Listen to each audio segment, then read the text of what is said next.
Well, Jason Horne-Francis last night became North Melbourne's first ever #1 pick, and the South Australian midfielder comes with senior SANFL pedigree and a truckload of hype. In fact, Kingy says there's a good chance the Roos won't lose another clearance from here. Jason, welcome and congratulations.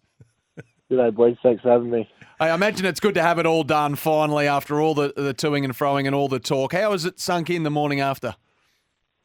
Yeah, for sure. It's been a very long wait. But yeah, it's sunk in pretty well, and it's slowly sinking in at the moment, and I think it will sink in a bit more over the next couple of days. Now, help us out. What happened at the top end of the night there with the coverage? Now, I'm at home on the couch watching, and I know you like to play it pretty cool, but when they cut to you when you were the #1 pick, I thought, crikey, he really is the Iceman. He's not showing any emotion, but it turned out your TV had pooped itself. Yeah, I think a lot of people thought that at the start, and then the word came out that the TV it shut off as soon as the name was about to call out, which was I guess a bit dramatic. It made it a bit more dramatic for everyone that was sitting there. I think Nick Dacos had something to do with that, Jason. I pulled the plug. Have you had a chance to just sit back and understand the reality of what's happened? And when did you know that you were going to be taken at pick 1 by the Kangaroos? When did they inform you? Yeah, so I'm sitting back at the moment. I've been a bit busy on the phone last night and this morning, so it's been a bit crazy. But yeah, I've had to tell a bit of a white lie to the media this whole time. It's been a bit hard, but yeah, they North Melbourne told me about a month before the draft was on. Yeah. And when you were confirmed, or when you learned finally that you were confirmed as the #1 pick, the great Malcolm Blight is there to present you with the Guernsey. That must have been a surreal moment. Yeah, that was a really special moment for me, and it's just an honour to have I guess a great player like that present your Guernsey to you. Did he tell you how good he was? Did he give you a reminder? What time did he leave? He didn't say that, no. Jason, can you just explain to the North Melbourne fans out there, most of them haven't had the opportunity to have a look at the vision of you and understand what sort of player they're getting. In your own words, how would you describe yourself as a football player? Probably tough, just a hard worker on the inside and the outside, and a good user of the footy that can damage down forward as well. What sort of expectations have you put on yourself for next year, Jason? Now, I know you haven't even moved across yet, you haven't set yourself up, but we're all human, we all have goals and we all have things we want to achieve in life. I mean, when you put your head down on the pillow at night and think about next year, what do you want to get out of it? How high is the bar at AFL level for you next year? Yeah, look, I think for me at the moment, it's just getting over there and just getting to meet all the boys and getting training in and make sure we get through the whole pre-season with, I guess, injury free. And but look, me and Dad sit down every year and we set goals for each other, so we'll do that soon. And I think one of the goals will obviously to try to be in the round 1 squad. But if that doesn't happen, then we'll make sure we keep working until we get our spot.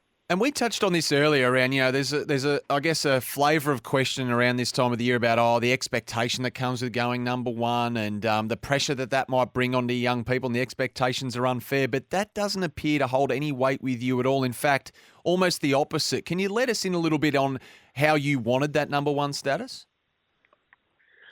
Yeah, look, I just think, I just feel pretty comfortable, out in the footy field, and I feel like it would just kind of, I guess, take care of itself. And I try not to, look into the media too much, which is, probably a good thing. And Dad keeps me level-headed with that. So, which is really good. So, yeah.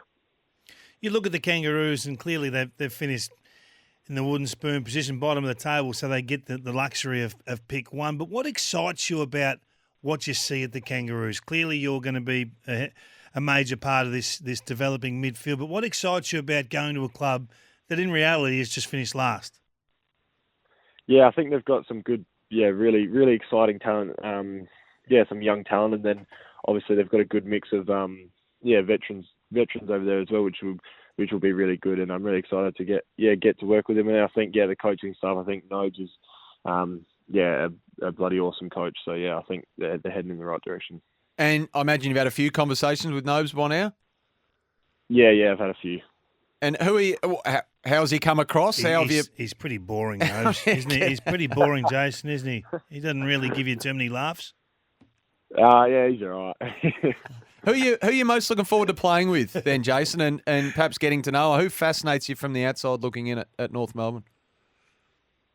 Yeah, I'm really looking forward to coming alongside Josh Simpkin. I feel like I can learn a lot of things from him. Even though he's still a young player, he's been in the system for a while, and I think he'll teach me a thing or two. But I'm really excited to get over there with the boys that I've already know over there, like Towley and Phoenix.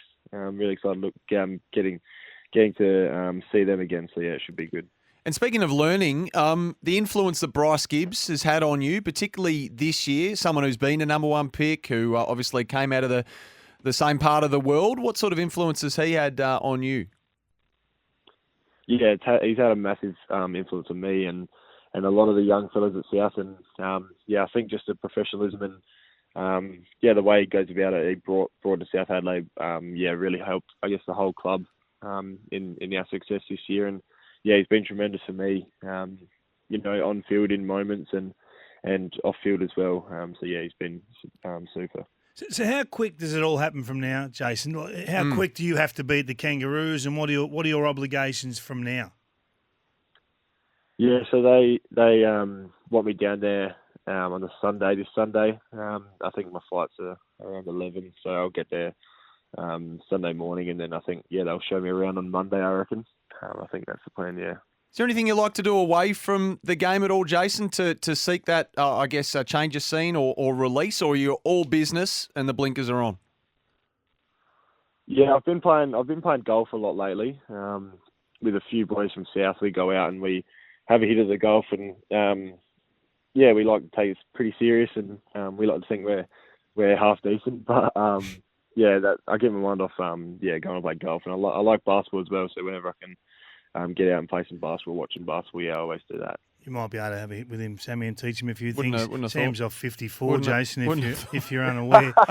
I know. Hey, hang on. 54. Did you hear that? Hang on. 54. Jason, you'll be working with Brent Harvey, who's legitimately amused by that. We all are. You'll be working with Brent Harvey, who looks after the first to 4-year players. Yeah. Have you spoken with Brent yet? And have you got an idea of what you'll invest and try and get out of him in terms of knowledge and fast track your development? I haven't just yet. He sent me a message which I replied back to. He sent it this morning, which was good. But I haven't spoken to him since besides then. But I think his experience in the AFL will definitely be helpful for me and a lot of the boys.